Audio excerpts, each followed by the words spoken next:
Une crise sans précédent. Le président du Sri Lanka Gotabaya Rajapaksa a accepté ce samedi de démissionner la semaine prochaine, quelques heures après avoir été contraint de fuir sa résidence envahie par la foule, après des manifestations monstres à Colombo provoquées par la crise catastrophique frappant le pays. Pour assurer une transition pacifique, le président a dit qu'il allait démissionner le 13 juillet, a déclaré à la télévision le président du Parlement, Mahinda Abeyewardena. Le Premier ministre Ranil Wickremesinghe, quant à lui, a convoqué en urgence une réunion de crise du gouvernement associant les dirigeants des autres partis politiques, indiquant qu'il était prêt à démissionner pour ouvrir la voie à un gouvernement d'union nationale. Pour assurer la sécurité de tous les Sri Lankais, le Premier ministre est favorable à cette recommandation des responsables des partis de l'opposition, ont affirmé ses services dans un communiqué.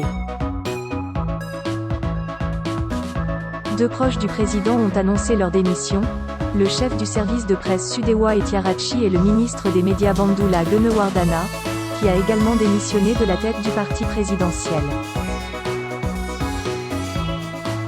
Dans la soirée, des manifestants ont assiégé la résidence du Premier ministre et y ont mis le feu.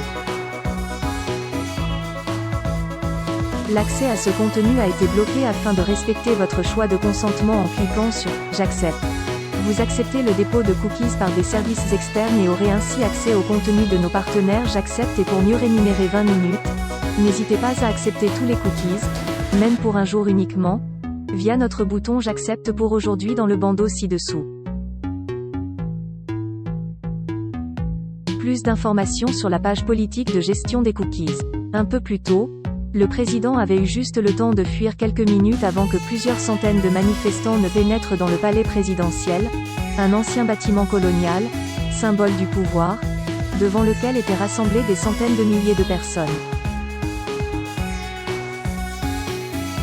Le président a été escorté en lieu sûr, a indiqué une source de la défense à l'AFP.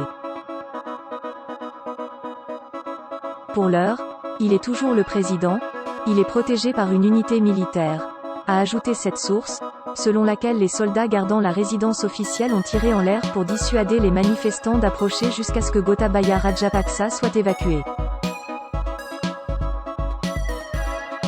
Dans la piscine présidentielle, les chaînes de télévision locales ont montré des images de centaines de personnes escaladant les grilles du palais.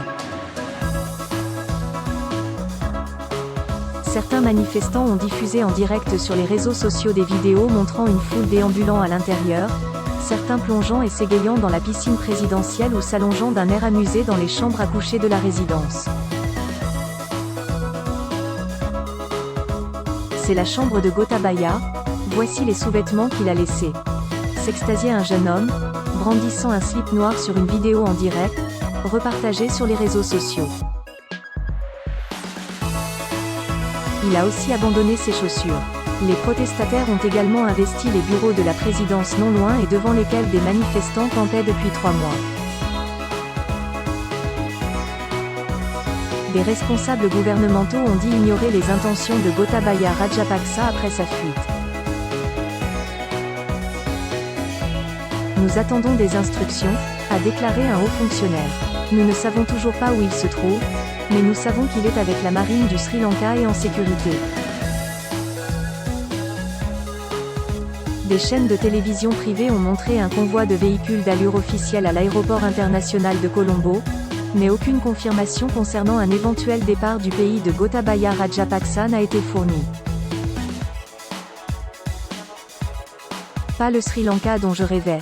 Les manifestations pour exiger la démission de Gotabaya Rajapaksa ont rassemblé des dizaines de milliers de personnes, l'accusant d'être responsable de la crise sans précédent.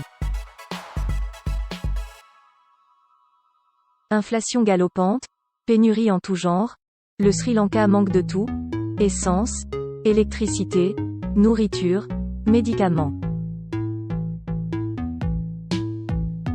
En faillite, le Sri Lanka négocie un plan de sauvetage avec le Fonds monétaire international, FMI, appelé à la rescousse en mars, mais susceptible d'imposer des hausses d'impôts. 3 personnes ont été blessées par balle quand les forces de l'ordre ont tenté de disperser l'immense foule massée dans le quartier administratif de la capitale, et 36 autres victimes des gaz lacrymogènes massivement employés. Les Nations Unies estiment qu'environ 80% de la population est contrainte de sauter des repas.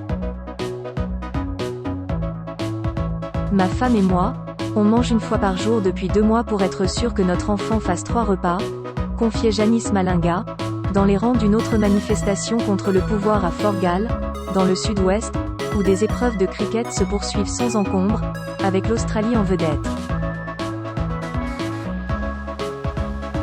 C'est le bazar complet, et ce n'est pas le Sri Lanka dont je rêvais, ajoute ce manifestant. Le Sri Lanka était autrefois un pays à revenu intermédiaire, avec un PIB par habitant comparable à celui des Philippines et un niveau de vie que l'Inde voisine lui enviait. Train, réquisitionné, vendredi, les forces de l'ordre avaient imposé un couvre-feu, avant d'y renoncer. La mesure avait de toute façon été largement ignorée par les manifestants, dont certains ont forcé samedi les autorités ferroviaires à les conduire en train jusqu'à Colombo pour manifester, ont indiqué des responsables. Même si le pays n'a presque plus une goutte d'essence et dû fermer les écoles, les manifestants, soutenus par les principaux partis d'opposition, ont également loué des bus privés pour se rendre dans la capitale.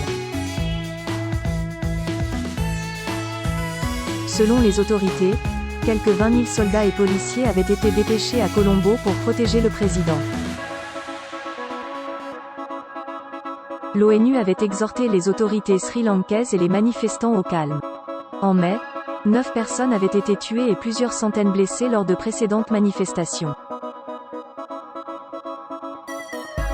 La crise, sans précédent depuis l'indépendance, est imputée à la pandémie de Covid-19 qui a privé cette île de 22 millions d'habitants des devises du secteur touristique et a été aggravée par une série de mauvaises décisions politiques, selon des économistes.